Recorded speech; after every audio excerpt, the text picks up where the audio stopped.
प्रिय विद्यार्थियों, बिहारी दास के बिहारी रत्नाकर में संकलित पदों की व्याख्या हम देख रहे थे, उस पर चर्चा कर रहे थे।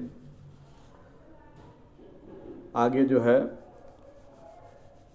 हम लोग बिहारी दास का 30वां पद जो है उस पर चर्चा करेंगे।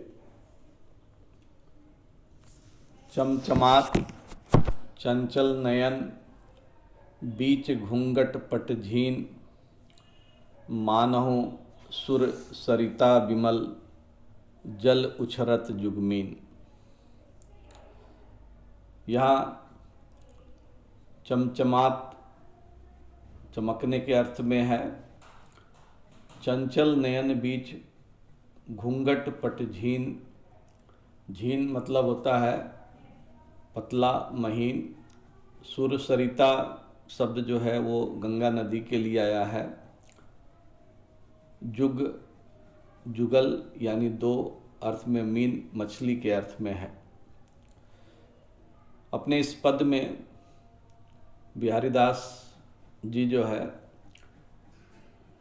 वर्णन करते हैं कि कोई चतुर सखी जो है नायक के समक्ष जो है नायिका के सुंदर नेत्रों की प्रशंसा कर उसे नायिका के प्रति आकृष्ट करती हुई कहती है कि उस नायिका के चंचल नेत्र जो है वह घूंघट के पतले कपड़े के बीच में से ऐसे चमचमाते रहते हैं कि मानहु सुर सरिता विमल जल उछरत जुगमीन।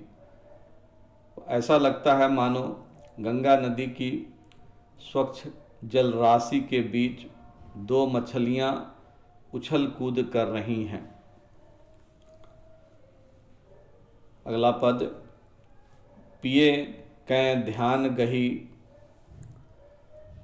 गही रही वहीं हमें नारी, आपू आपू ही आरसी लखी रिजती रिजवारी। यहाँ अपने इस पद में बिहारी दास जो है ऐसी नायिका का वर्णन करते हैं जो अपने प्रियतम के ध्यान में निमग्न है और वह दर्पण देखते हुए अपने ही रूप पर रिझ रही है। गही, यहाँ इस पद में गही शब्द जो है वह ग्रहण करने के अर्थ में है।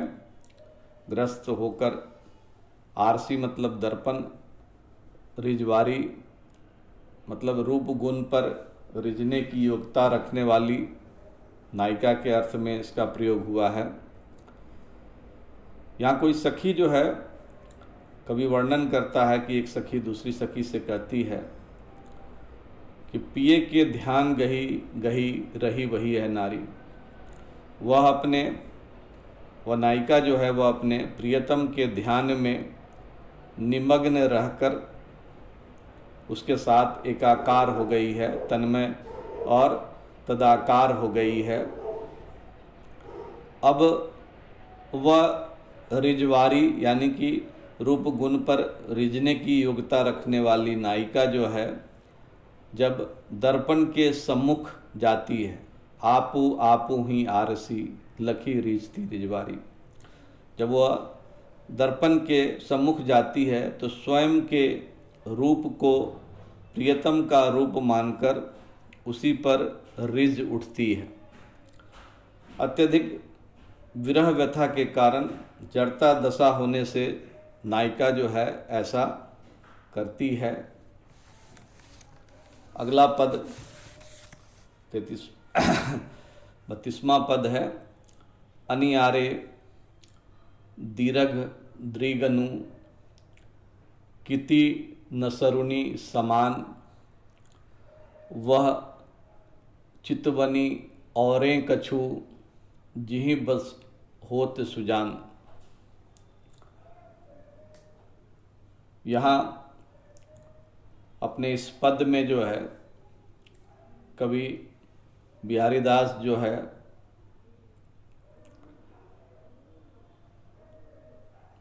सुजान लोग के बारे में जो है, सुजान लोग विशिष्ट एवं आकर्षक चितवन वाली तरुणियों पर ही आसक्त होते हैं और वह नायिका ऐसी ही चितवन वाली है। इसी भाव को जो है बिहारी दास ने अपने इस पद में व्यक्त किया है। कोई द्युति किसी नायक से नायिका की विशेषता का वर्णन करती हुई कहती है, अनियारे दृग दृगनु। अनियारे मतलब नुकीले, दीर्घ मतलब बड़े विशाल, दृग्नु मतलब नेत्र। किति न तरुणी समान वह चितवनी औरें कछु जिहि बस होत सुजान। सुजान का अर्थ है गुणी, चतुर, नायक के अर्थ में है। कवि बिहारीदास जी यहाँ कहते हैं नायिका के किसी सखी के माध्यम से कि उस नायिका के नुकीले तथा विशाल नेत्रों के कारण इस संसार में कितनी ही तरुणियाँ एक सी नहीं होगी। कहने का भाव यह है कि बाह्य सौंदर्य जो है, जो तरुण नायिकाएं होती हैं उनका बाह्य सौंदर्य सबका एक समान होता है या समान ही होता है, लेकिन सुजान लोग जिसमें कोई विशेष आंतरिक भाव होता है उसी पर अनुरक्त होते हैं। इसलिए आगे कवि कह रहा है कि वह चितवनी औरें कछु जिहि बस होत सुजान। परंतु यह समता होने पर भी उस नायिका की चितवन कुछ और ही तरह की विशेषता लिए हुए है, जिसे देखकर कोई भी गुणी चतुर नायक यानी सुजान उसके वशीभूत हो जाता है। अगला पद 33वां पद है, मैं मिसहा सोयौ समुझी मुँह चुम्यो ढिंग जाई। हंसियों खिसानी गल गहियों रही गरे लपटाई। यहाँ अपने इस पद में बिहारीदास जी किसी नायिका के प्रणय मान भंग की संजोग श्रृंगार की सुंदर भावना को जो है यहाँ पर व्यक्त किया है। मैं मिसहा, मिसहा यहाँ पर जो है बहाना बनाने वाला या छली के अर्थ में है। खिशानी मतलब खींचना या गुस्सा होना, लज्जित होना के अर्थ में है। कवि जो है यहाँ वर्णन कर रहा है कि नायिका जो है अपनी किसी सखी से जो है विगत रात्रि की मधुर घटना का उल्लेख करती हुई कहती है कि जब प्रियतम ने प्रेम, प्रणय या रमन की प्रार्थना की तो मैंने मना कर दिया। तब वह नायक सोने का बहाना करके लेट गया। मैं मिसहा सोए समझी, मैंने उसे सोया हुआ समझ के, तब नायिका जो है अपनी सखी से बता रही है कि मैंने उसे सोया हुआ समझकर मुँह चूमियों ढिंग जाई, पास जाकर उसका मुख चूम लिया। हंसियो खिशानी गल गह्यों रही गरे लपटाई। इतने में चूँकि वह नायक जो है असल में सोया हुआ नहीं था, सोने का वह नाटक कर रहा था, इतने में वह हंस दिया और वह नायिका जो है वास्तविकता समझकर जो है कहीं ना कहीं लज्जित हो गई। मैं वास्तविकता समझकर लज्जित हो गई तो उसने मुझे मुझे गले से लगा लिया। रही गरे लपटाई, मैं फिर अपनी खीज मिटाने के लिए रात भर उसके गले से लिपटी रही।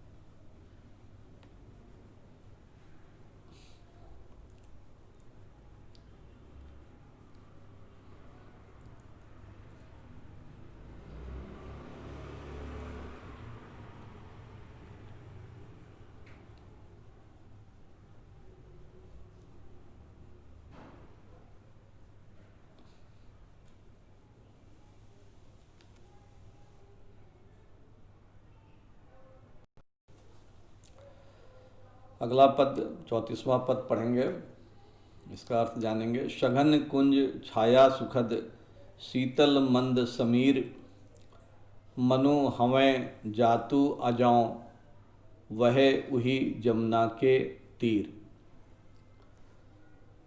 यहाँ अपने इस पद में बिहारी दास जी कहते हैं कि कोई गोपी या विरहणी नायिका अपनी सखी से अपनी मनोव्यथा जो है प्रकट करती हुई जो है कहती है कि सघन कुंज छाया सुखद शीतल मंद समीर, कि उस घने कुंजों में की सुखद छाया में बहने वाली शीतल मंद वायु जो है आज भी मेरे मन को जो है मनु है जातु अजी वहे उही जमुना के तीर।